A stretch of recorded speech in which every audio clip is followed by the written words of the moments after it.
Hello, boys and girls, peas and carrots, and welcome back to the alpha. This is the first episode in a while. I am sorry for that. And today's version is version v1.0.4. This is the next version from the one before that I can get access to. We can obviously see that on the menu here we've got the multiplayer button and the play tutorial level button. If you are a Minecraft player, you know that the play tutorial level never came, unfortunately. We'd love Mojang to add that in. There's also the multiplayer button, that's not implemented yet. It's got a space between multiplayer and whereas the newer version has it all in one. There's not much different in the controls and the options. There's two new buttons, save location, which is return, and load location, which is R. Single player has also got the gap between single and player. So it's got the animation with the green bar and generating level, building terrain, saving chunks. And yeah, this is what the world looks like. So it looks sort of like a modern world, but not really bright. And there was pigs in this version of the game. And if you hit them, you get like jobs, which don't stack in this version.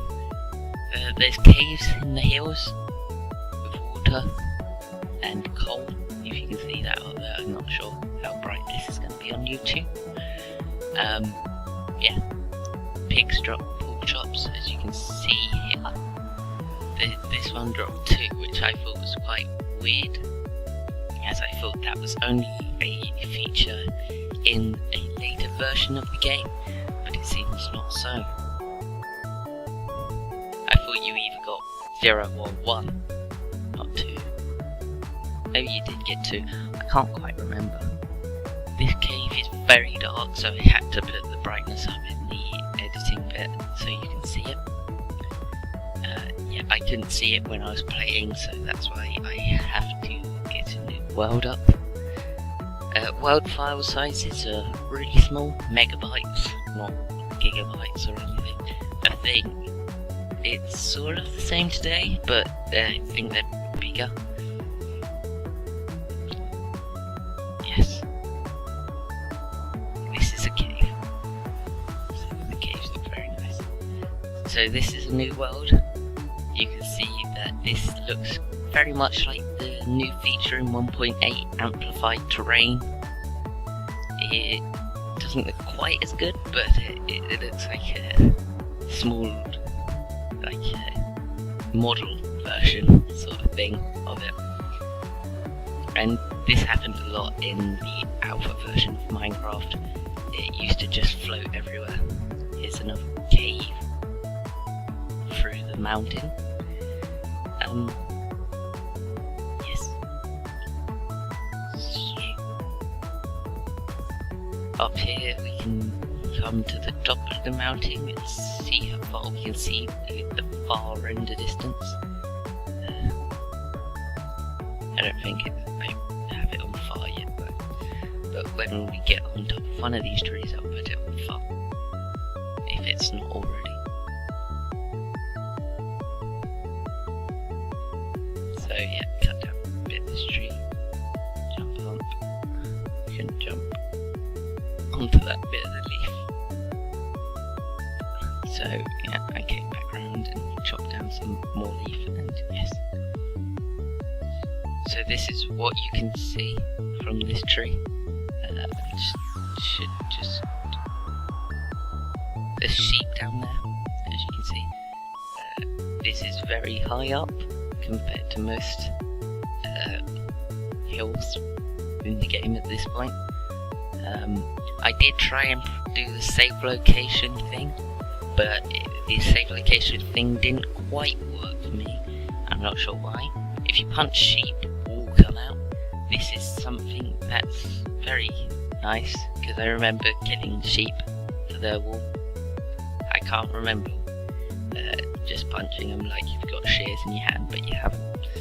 This is like way before shears were implemented. There's yellow flowers.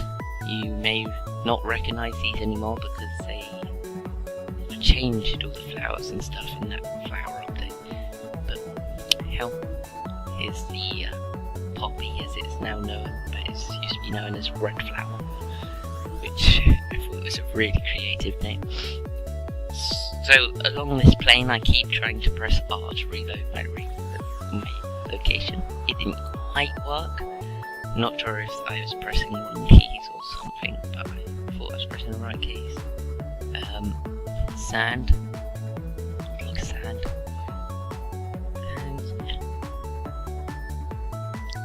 So these worlds were also infinite. These went on for a long time.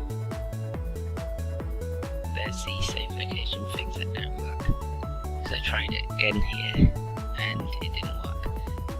But yes, these worlds are infinite. You can see across the water to another island, which is quite nice actually. It's quite nice to see that the worlds are bigger now, compared to it was like a long thing the last time we reviewed Minecraft. Yeah, so we swim over to the islands. There's these sand patches in the middle, which I remember there was quite a lot of in the alpha days. And off there in the distance you can see very nice terrain. So another feature of this version of Minecraft is if you went to single player, there was this delete world option where you can delete the worlds, obviously. They were only megabytes, so they didn't take up that much space, so there was really no point doing it. But afterwards you can build a world in the space that it was. It's building terrain, saving chunks. When I was testing this version, there was also worlds with snow in when I spawned in them. I'm not sure if that's a new feature, but I hadn't seen it in any of the other features beforehand. Now this is a problem with this version of the game. It sometimes has a black screen on it. I have worked this out to be an array out of bounds thing. You should be able to see it on screen now. I can't at the moment, I'm not sure why. But yes, I've worked it out to be that. It's a Java thing. If you know Java, you'd know. And if you don't, learn it. It's probably good to learn it. Especially if you're young. But that is all I've got time for today, guys. That's 8 minutes of Back to the Alpha. This series has been requested to come back, and I have been working on it to come back, and here it is. If you liked this video, like it. If you disliked it, dislike it. If you want to subscribe, please do so. That will help me out. And if favoriting's still a thing on YouTube, favorite the video. I'm not getting many of them these days. I'm not sure if it's a real thing anymore. So, yes, I will see you next time. Also, I would like to know what you want me to do with this series, because I'm feeling it's becoming a bit samey. Like, the episodes are becoming the same thing again and again. And I don't think this series is going to get any better until creative comes along. But I'm not sure how long that's going to become. Yes, so, I'll see you next time.